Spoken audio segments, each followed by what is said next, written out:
Buenos días, buenas tardes, buenas noches, ¿cómo están todos por ahí? Mi nombre es Ramigot y este es mi canal y ustedes saben que acá me gusta hablar bastante de lo que voy viendo, sea cine, o sea series, o sea alguna especial, o algún evento y alguna opinión y alguna noticia, pero nos vamos ahora a un viaje en el tiempo. Nos vamos hacia 1977. Ustedes saben que últimamente en el canal vengo haciendo reseñas de muchas películas de este año 2023, que está en curso. Pero dije, vamos a irnos hacia atrás. Y hay una época que me gusta bastante, que son los 70, a nivel de la creatividad de cine, que fue la nueva época para el cine norteamericano en Hollywood, y que se trasladó en un montón de películas. Se tradujo, sería la palabra, y nos llegó esta película llamada Sorcerer, que sí significa hechicero.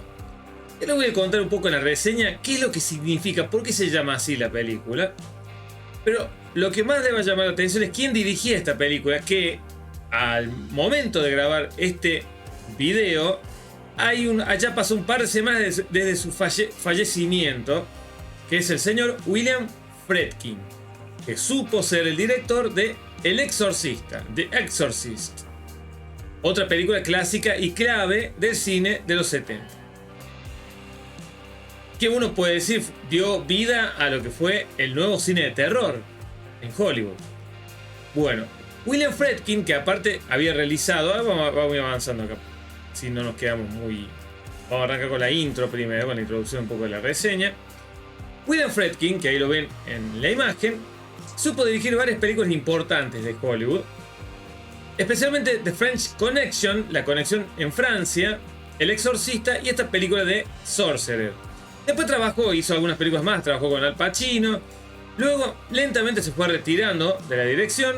Se volvió alguien muy interesante para las entrevistas. Ustedes pueden buscar en YouTube y en varios pasquines o varios blogs un montón de entrevistas de él hablando de cine, puramente de cine, de la crítica, de la industria, de cómo fue transformándose el séptimo arte en diferentes olas que fueron atrapando a este y demás. La cuestión es que, claro, William Friedkin llegó hasta 1977 con la idea de hacer una nueva versión de una película francesa que adaptaba justamente una novela. La novela era Le Salaire de la Peur. Y esta es una película francesa también, obviamente como les dije recién, a la cual la traducción puede ser El Salario del Miedo. En Latinoamérica esta película de Sorcerer se conoce como Carga Maldita, que me parece que es la traducción más adecuada para la película. Bueno, bien, entonces ahí ven a William Friedkin, que se nos dejó hace poco tiempo. Ahí ven un poco de Wage of Fear, también otro título tuvo la película. Ahí ven un poco con el póster con los protagonistas. Está Roy Scheider acá. Roy Scheider, ya les voy diciendo, es el mismo protagonista de Tiburón, que ya había trabajado con Friedkin en la Conexión en Francia. Entonces ya venía trabajando hace un tiempo con él. Esto fue muy raro, porque obviamente el camino a hacer esta película fue bastante tortuoso y el durante también. Antes de esto, Friedkin y la productora, que esta es una producción conjunta entre Paramount Pictures y Universal Pictures. Algo llamativo. Creo que obviamente después pasó mucho esto, pero se fue como diferenciando con el paso del tiempo. Acuérdense que hay temas de distribución, quién produce la película y quién distribuye nuevamente, pero bueno. Acá se dio esto. Y cómo la previa y el casting de la película tuvo muchos problemas. Originalmente querían que esta película la protagonizaran Marcello Mastroianni, un actor de lujo italiano, y Steve McQueen, que en aquel momento, en los 70, era una de las figuras más grandes de Hollywood. Los dos no aceptaron, por diferentes razones, y quedó Roy Scheider, un actor un poco más económico, aunque es un muy buen actor. Yo, aparte de Tiburón, lo pude ver en Alta Jazz, la historia de Bob Fosse, que es un musical. La película no es buena, a mí no me gusta mucho, pero la actuación de él es bastante decente y me parece que los números musicales la hacían un poquito más recordable. Entonces esa fue la previa un poco de la película. Obviamente la película adapta esta historia, que ahí les voy a contar un poquito de qué va la historia. Si ustedes dirán de qué va esto, vamos a arrancar acá con la parte de la historia de esta película, de qué trata esta Sorcerer o carga maldita. Ahí ven un poco los protagonistas. ¿De qué va esta película? La película que les voy a contar. Esto es muy curioso lo que pasó con esta peli. La película tiene... Ya les voy a ir adelantando en un ratito qué me pareció. Pero, como les decía, que es una nueva versión de la película esta francesa, que es del año 1953. Había pasado ya un tiempo. Y la sinopsis nos marca que eran 4 fugitivos de la ley, o sea, entre ellos Roy Scheider, de distintas nacionalidades. Porque acá tenemos a un norteamericano, a un francés, a un israelita, que es un terrorista, y a un, creo que es un mexicano. Son diferentes personajes que se escapan de diferentes lugares y se fugan, están escapando. Escapando de la ley, escapando de la muerte, porque muchos de estos personajes estaban en grupos y estos grupos fueron masacrados, entonces tenían que escapar de alguna manera y terminaron llegando a una jungla, a un pueblito remoto en Venezuela. Entonces hay que decir algo. La película, tal parte sin spoiler, ¿no? Como verán, tal sin spoiler, ya la parte con spoiler, voy a contar un poquito más de detalles. Pero si ustedes ven la película, y los voy incitando a que la vean, van a notar que sí, al comienzo vemos que está sucediendo en diferentes lugares de partes del mundo, reales, ¿no? Pero cuando van a este lugar de Latinoamérica, que uno piensa al comienzo, es Centroamérica esto, porque uno ve pósters y uno ve murales y afiches de un supuesto gobierno cívico-militar, 4 años más, dice, un tipo de un general, que es como el presidente o el general que domina en este país.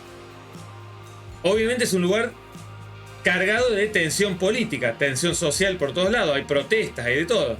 Hay un pozo petrolífero.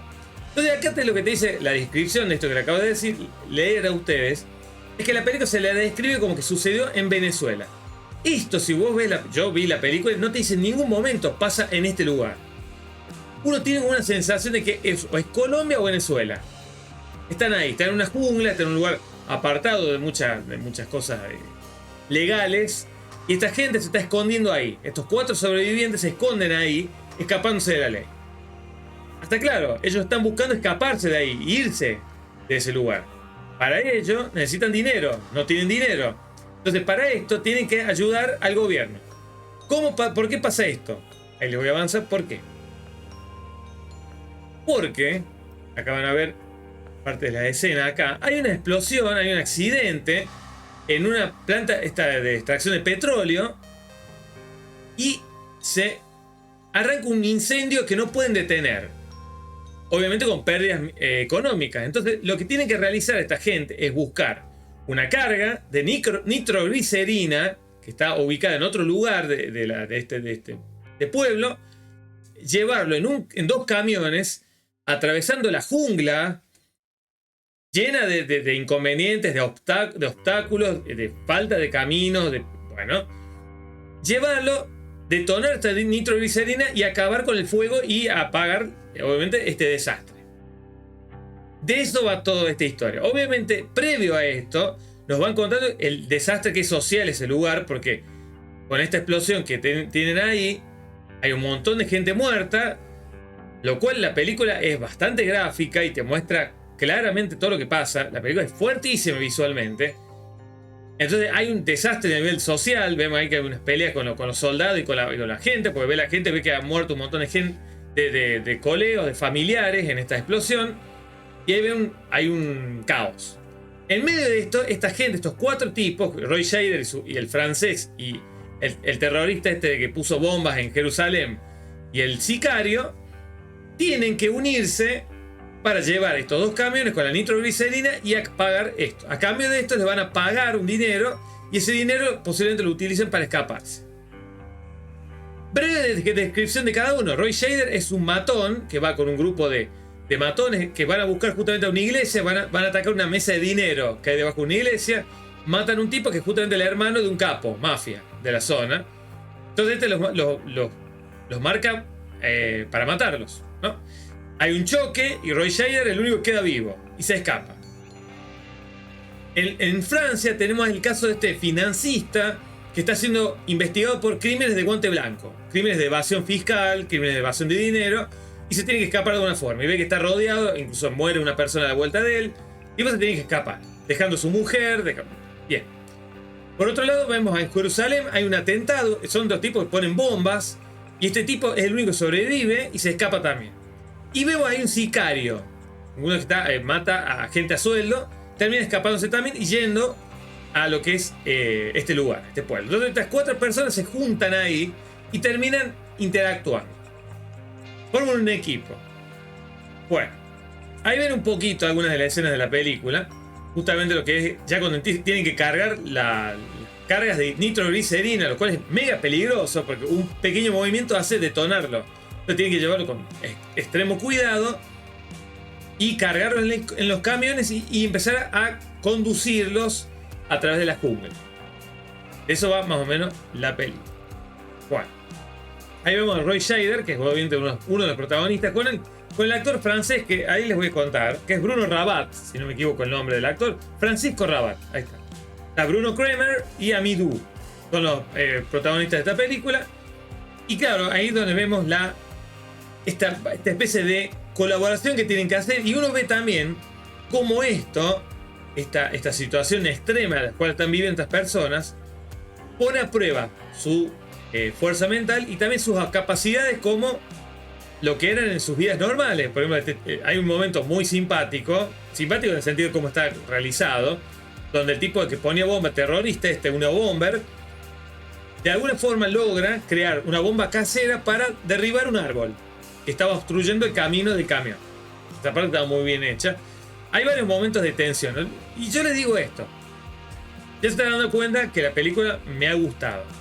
Y sí, me gustó muchísimo. William Friedkin logra con esta película repetir otra vez algo que vengo viendo cada vez que me sitúo a ver películas de Hollywood en los 70, donde entró un montón de artistas, de directores creativos nuevos, que se renovó muchísimo la escena del cine de Hollywood, con Spielberg, con Brian De Palma, con Sidney Lumet, con Francis Ford Coppola, con Martin Scorsese, desde también John Carpenter y demás. Y también estaba William Friedkin, alguien que muchas veces yo veo que lo dejan de lado cuando se recuerda a muchos de los grandes escritores y creadores de lo que era cine en aquel momento, pero uno ve la influencia y lo que eran las películas que lo realizaba este hombre, y eran crudas. Esta película es un filme crudo, se nota todo lo que pasa, todo es real, te das cuenta que es una pelea, es una película de supervivencia. No solamente es una película de equipo para realizar algo y escaparse, es supervivencia también. Y está protagonizada por 4 personajes que no son héroes. No hay gente buena acá. El único personaje que uno puede decir que es algo un poco más decente es el francés. Pero aún así también tiene sus temas, ¿no? Entonces, es muy curiosa la película. Es una película de grises. No hay un blanco o negro. Porque uno puede pensar, Roy Scheider es nuestro héroe, nuestro protagonista. Y más o menos... pero el tipo no es nada bueno tampoco, un matón. Era un matón el tipo. Bueno, vamos a hablar de la película con spoilers, porque hay momentos, digamos, realmente buenos. Yo igual, antes de pasar a esto, para avanzar un poco y para cerrarle un poco la idea, la película tiene la música de Tangerine Dream, que era un grupo que realizó su primer soundtrack para una película con este filme. Y es estupendo. Hay momentos donde la película no utiliza música y la verdad funciona excelentemente bien.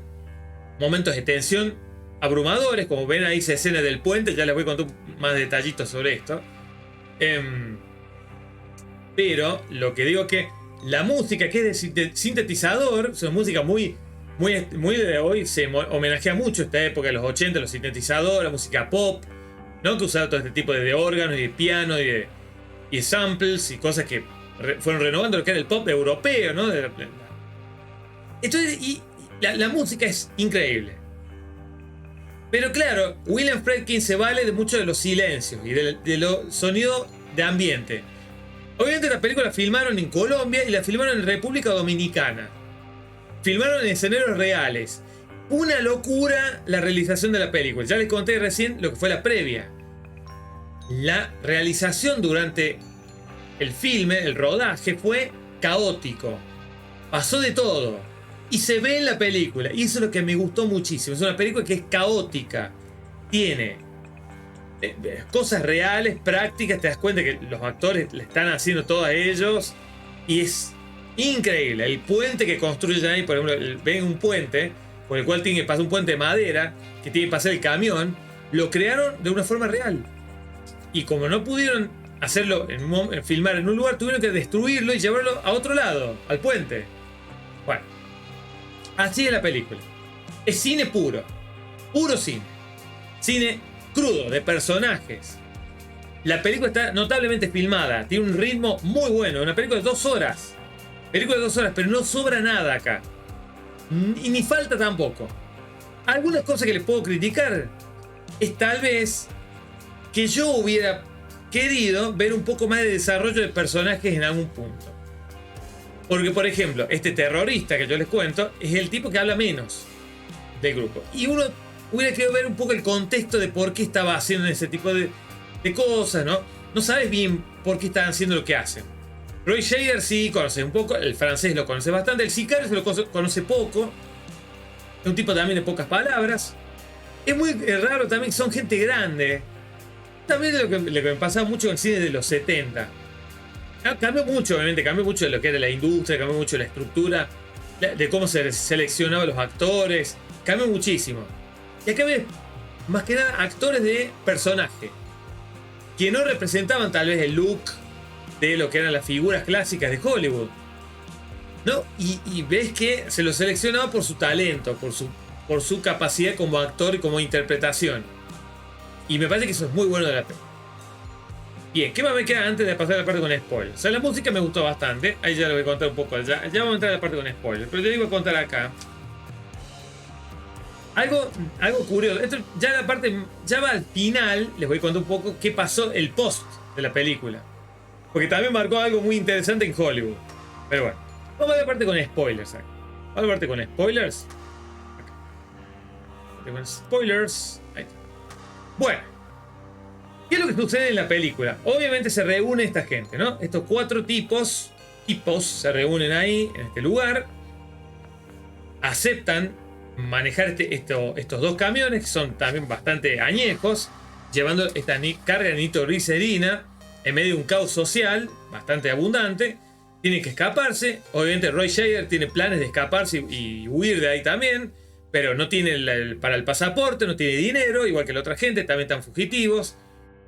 El francés, que es este tipo el más decente, tiene planes de mandar una carta a su mujer, decirle que está todo bien, bla, bla, bla. Tiene el reloj que le regaló su mujer, que es un detalle importante.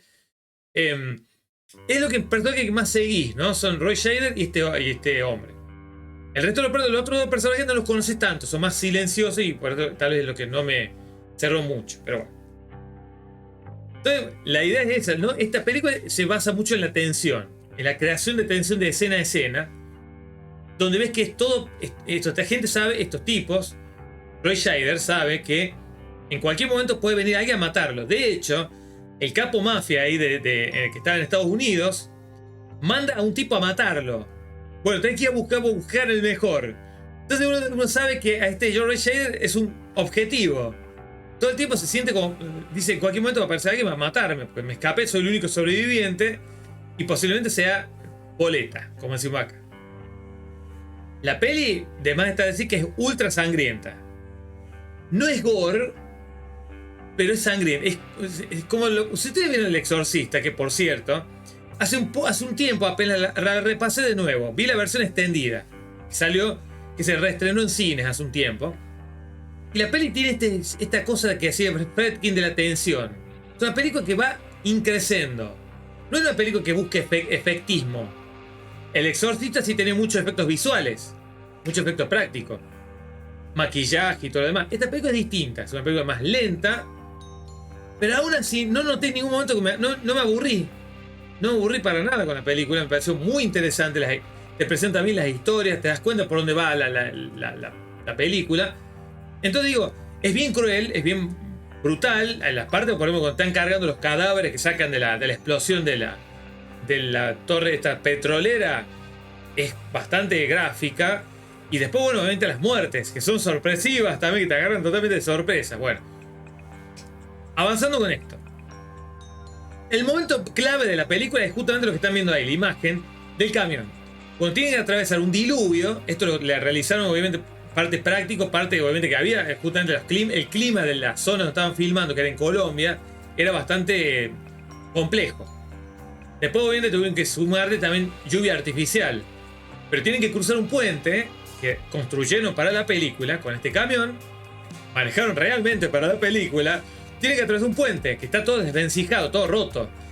Los momentos de tensión son abundantes. No sabes si se va a caer a la mierda el camión. Y un pequeño movimiento puede girar y explotar, ¿no? Bueno, acuérdense de esto. Está increíblemente realizado esto. Increíble cómo está filmada, aparte de la fotografía. Se ve estupenda la película. Ustedes verán los dos fotogramas que elegí ahí. Me recordó un poquito. ¿Se acuerdan de Mad Max Fury Road? Que hay una secuencia que está de noche. Donde está Max y Furiosa están escapando. Y están como tiroteándose. Y está de noche, todo con una luz así bien azulada. Bueno, me recuerdo un poquito. Está muy bien realizada esta parte. Y obviamente va de esa mano de la tensión. Entonces después una vez que logran escaparse ahí, que después terminan rompiendo, entonces avanzando, ponen un explosivo para tirar abajo este árbol. Está muy bien esa parte. Tienen que ir escapando. Vemos que también hay tensión entre ellos también. Entre lo que es el sicario y el otro tipo. Pero claro, llega el momento sorpresivo de la película que me agarró totalmente de la nada. Porque una vez que atraviesan estos los dos camiones, los dos acá logran superar los obstáculos al final. Un poco de trabajo en equipo. Hay un momento donde el camión donde va el francés y el terrorista apenas es como que se desvía un poco en el camino, en la ruta del costado de una montaña. Se desvía, cae y explota. ¡Pum! Todo rápido. Así de la nada se mueren los dos. Me agarró de sorpresa y dije, ¡wow! What? Entonces queda obviamente sobreviviendo Roy Scheider y el sicario. En un momento lo interceptan la milicia del lugar. Hay un momento también de tensión bastante. Hay un tiroteo y ahí muere el sicario. Lo matan al sicario con un tiro. Bien. Después de esto, obviamente, Roy Scheider queda el único sobreviviente. Esta es la parte final de la película. Y regresa, vuelve al pueblito, vuelve a este bar. Y obviamente se encuentra con una mujer, que una mujer le había dado un amuleto para la suerte. Y termina bailando con ella. Y vemos que llega gente, que sabemos que no es del lugar, llega gente al bar y ahí termina la película, dándote a entender que lo han ejecutado. O que lo están por matar a Roy Scheider. Así es el final de la película. Ustedes me dirán, ¿de qué va el tema de Sorcerer? ¿Por qué se llama Sorcerer la peli? William Friedkin se refirió a esto, que en realidad lo que significa es el hechicero y representa el mal. Y la película habla del destino, que no podemos evitar. Y esto es justamente lo que tiene esta película, que te muestra estos cuatro personajes que son de dudosa moral y dudosa ética. Son criminales, asesinos, estafadores. Y terminan teniendo su merecido. Como opans, creo que se dice en inglés. Entonces habla un poco de esto, del destino, de que no pueden escapar. De hecho hay unas cosas muy raras de la peli. Ustedes verán el diseño del camión y el comienzo de la película, que te muestran un ídolo, una imagen de un ídolo que me recuerda un poco a Pazuzu. Como que hay un contexto un poco esotérico. Yo no sé la verdad, no sé si habrá alguien que habrá hecho un desarrollo un poco más de esto, pero me da la impresión que hay un subtexto un poco de esoterismo acá. Pero en sí la película es de supervivencia. Está muy bien actuada por todo el mundo acá. Está muy bien dirigida y me gustó bastante. Ya van a ver la nota que le pongo. Bueno, entonces yo voy a la parte final. Entonces vamos a pasar a esta parte que quería hablarles, que era muy interesante. ¿Qué es lo que pasó en el post de la peli? Ahí les voy a contar un poco.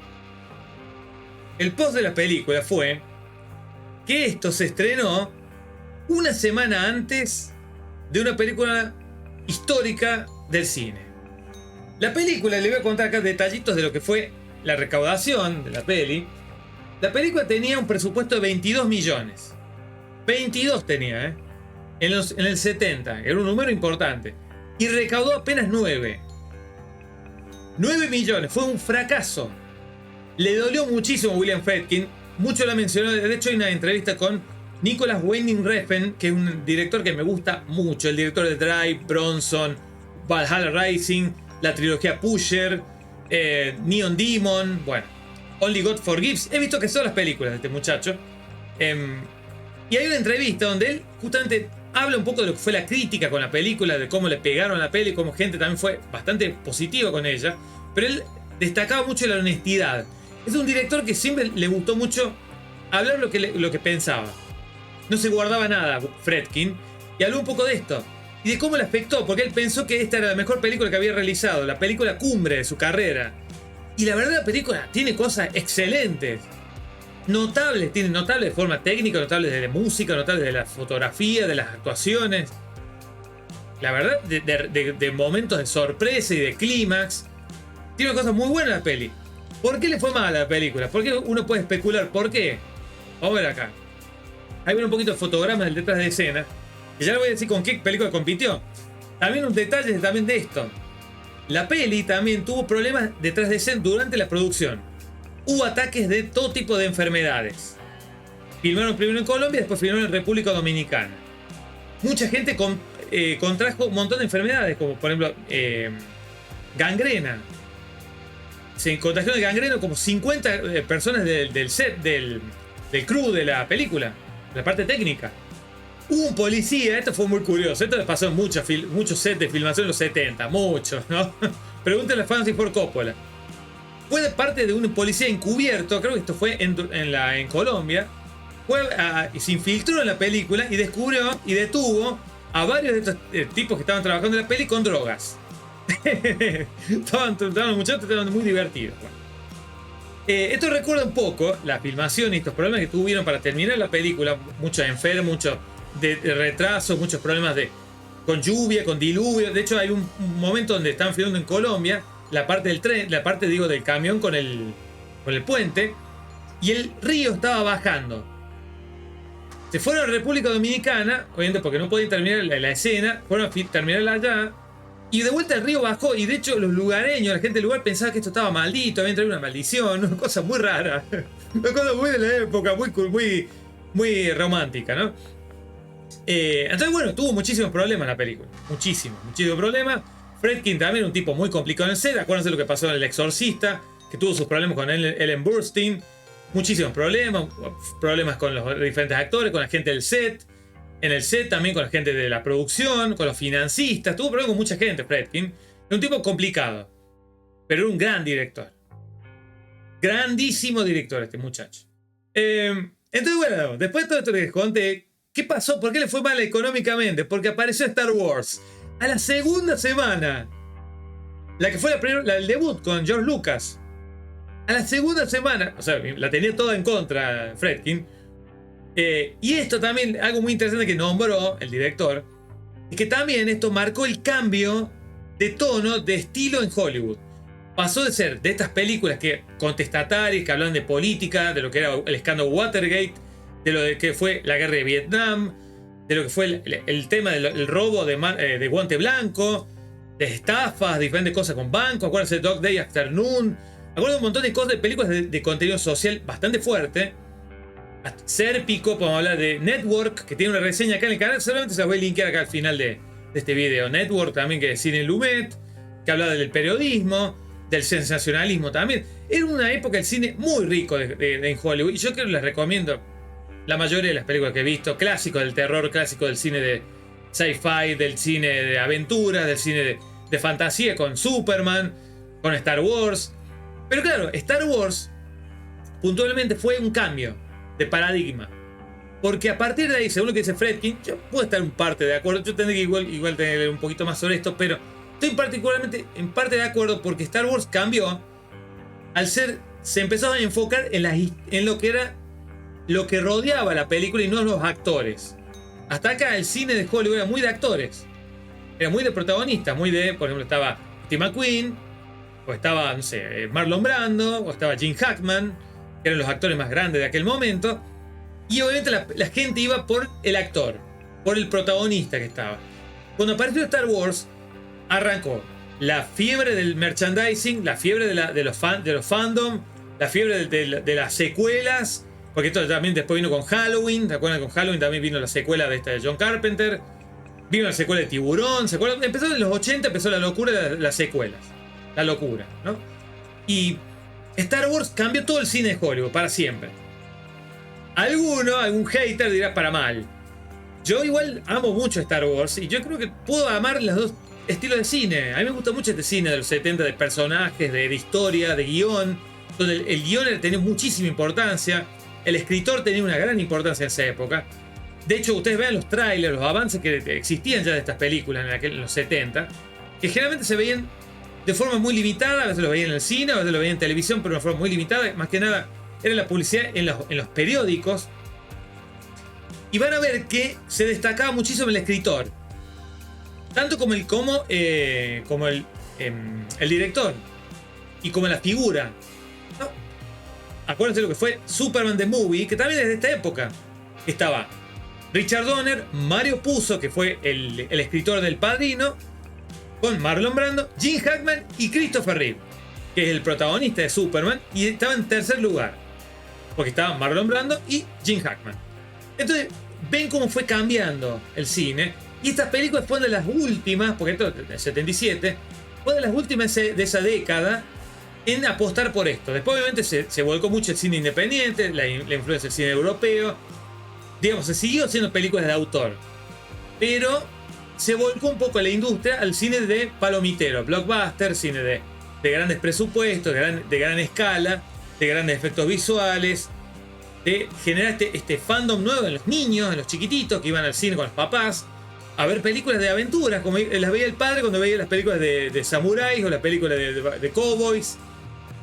Muy loco todo esto, y da para un gran análisis. Yo creo que apenas estoy tocando una puntita acá del iceberg, ¿no? De lo que fue todo esto. Pero bueno, yo creo que más o menos he contado todo lo que tenía que contar. Como verán, la película me pareció estupenda. Es una estupenda película. Gran. Imagínense que hasta incluso soy redundante en algunas palabras, pero la verdad me gustó muchísimo la peli. Y por eso, como verán, le he dedicado casi media horita hablando de la peli, porque la verdad la película me pareció muy buena. En diferentes aspectos. Aspecto técnico, pese a los problemas que tuvo, porque ven que los problemas que tuvo también detrás de escena, le fue mal económicamente, y uno dice, qué locura. A propósito, esta película tuvo una reversión con un soundtrack mejorado y con una salida en Blu-ray, creo en 2014, y eso fue justamente el corte que ahora se ha hecho más popular de la película. Mucha gente la redescubrió ahora a Sorcerer. Hizo una gran película, vale la pena totalmente. Mucha gente, posiblemente como yo, la vio porque es el director del Exorcista, ¿no? Y mucha gente por ahí llega a esta peli por esa película. Y eso está bueno. Así que bueno, Roy Scheider, buen trabajo también, muy buen trabajo del resto del elenco en general. Algunas cositas que no me gustaron, el desarrollo de algunos personajes, me hubiera gustado un poquito más de desarrollo ahí, más diálogo, hay muchos momentos de silencio también, donde está bien a un punto porque no tienen confianza entre ellos, entonces en medio no confían mucho porque uno piensa que lo va a matar al otro. Bueno, pero la película habla mucho de esto, y habla mucho de estos destinos que no se pueden escapar, de estas cosas que no podés cerrar, escaparte de tus propios pecados y así. Pero la verdad la película me gustó muchísimo, y es una gran película de thriller, político, drama, con poco de policial, supervivencia. Es muy rara esta película, recuerda mucho a las películas de Werner Herzog también, que tuvieron problemas de, ¿no? Filmaron en escenarios reales, o la Apocalypse Now de Francis Ford Coppola. Comparten un poco esa identidad, ¿no? O sea, cine de riesgo, donde los propios directores, los propios integrantes de la película estaban en riesgo de vida o muerte. Bueno, pero para no hacerlo más largo, la película me pareció estupenda. Me gustó muchísimo, muy recomendable. Cine de primera, cine de personajes, cine de historia, de guión. Mucha interpretación puede sacar acá, aparte de la que les estuve contando acá hoy. Pero seguramente ustedes pueden sacar su propia visión de lo que te estaba hablando de la película. Por lo tanto, mi calificación para Sorcerer o Carga Maldita es un 9 puntos. Buenísima película. Pequeños detalles la alejan un poco de la nota perfecta, pero aún así es una gran exponente también del cine de los 70. Y creo que para el que quiere buscar algo diferente a lo que estamos viendo hoy en día, de la modernidad, de la cosa, de cómo se filma hoy en día este tipo de películas de supervivencia, cómo se filman hoy, cómo se filmaban antes, van a ver lo que es. Y esto a mí me enamoró mucho ver que todo sea real. Todo se ve real, todo está pasando en cámara. Todo. Es una cosa tan refrescante. Porque uno, obviamente yo, al momento de grabar esto, yo estoy pasando ya al umbral de los 40. Y bueno, yo también estoy atravesando la época de full efectos visuales por computadora, la IA y grandes cosas. Y ver esto te recuerda por qué a uno le gusta el cine. ¿Por qué quieres ver cine? Porque quieres ver este tipo de películas con riesgo. Que te fascina saber qué le pasó, cómo se hizo esto. La Movie Magic, que yo veía estos shows cuando era chico. ¿Cómo se hizo tal película? Bueno, ahí tiene un pequeño ejemplo de lo que fue Sorcerer. Del año 1977, del grande de William Friedkin. Ojalá que sea un pequeño homenaje a la vida de este director. Bueno, como siempre, vamos a ir cerrando por acá. Vamos a ir poniendo un poquito por acá la música. Bueno, me gusta o like si te gustó esta crítica, este video. Ojalá que te haya gustado, que te hayas quedado hasta el último. Si lo pudiste hacer, te agradezco muchísimo. Un abrazo imaginario. Si estás viendo este video por primera vez, te invito a que te quedes en el canal, te suscribas, te actives la campana, que hay contenido casi todos los días acá, de todo tipo, de todas épocas, de todo tipo de género.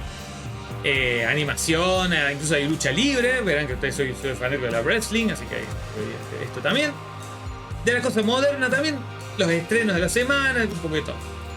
Para donaciones también, acá abajo ven los links en la descripción del video, que abajo van a estar los capítulos también para que puedan ver la parte que les interese. Abajo tienen los links para PayPal y Mercado Pago. PayPal es para el resto del mundo, Mercado Pago para Argentina. Ahí pueden hacer las donaciones para donar, para todo lo que ustedes quieran, pedir una reseña a pedido, delivery, o un comentario, lo que ustedes quieran. Y bueno, no me queda mucho más que agregar. Simplemente, muchas gracias por haber estado ahí, por quedarse hasta el último, por ayudar un poco al canal. Cada tanto obviamente voy a seguir subiendo este tipo de críticas sobre películas que no están en esta época, no de otro tiempo, donde se hace un cine un poquito más, ¿no? más rico en detalle y mucho más nutritivo, ¿no? Así que, bueno, lo veremos la próxima. Muchas gracias a todos por estar por ahí. Y bueno, buenos días, buenas tardes y buenas noches. Se despide Ramigod y nos vemos en el próximo video. Hasta la vista. Chao, chao.